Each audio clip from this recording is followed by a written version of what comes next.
Okay, so this is a video game review for Who Wants to Be a Millionaire for the PC. This, I believe, is the original 2000 version for the UK. There's since been many other versions, but I saw this lying around on my shelf and thought, why not? Now, unless you've been living in a cave for the last 10 years, Who Wants to Be a Millionaire was a very popular quiz show where a contestant would try and work through 15 questions in order to win £1 million.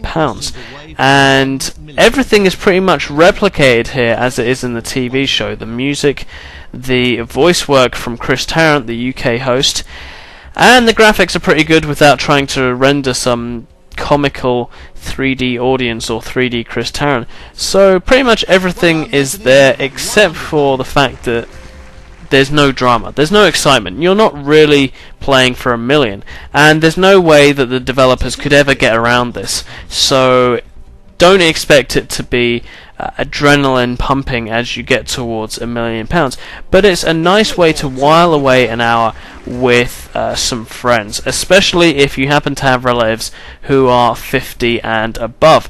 I spent quite a few Christmases playing this as our kind of like party game, and you know, it's very easy on older players who don't play computer games very much. They're not avid gamers, they don't have lightning quick reflexes, so you can't just sit them down to a game of Time Splitters 2 on the PS2.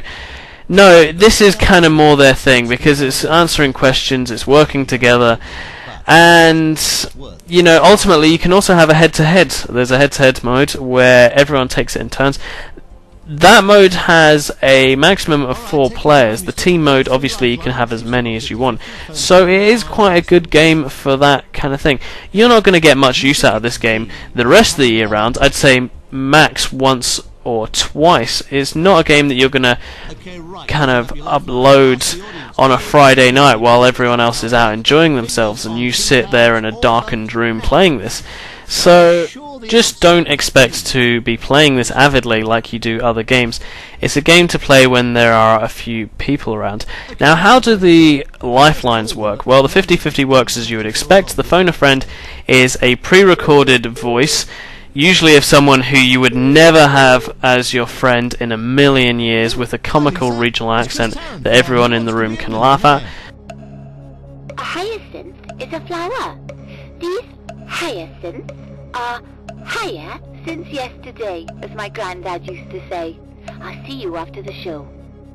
But it still works, I suppose. And you've also got the Ask the Audience, which is just as it shows in the TV show. It's just a bar chart, and then usually the highest one is the right answer, but not always. Especially the last two ones, sometimes they can lead you astray, and that's realistic. Although on one particular count I was playing it and they gave me the £200 question wrong.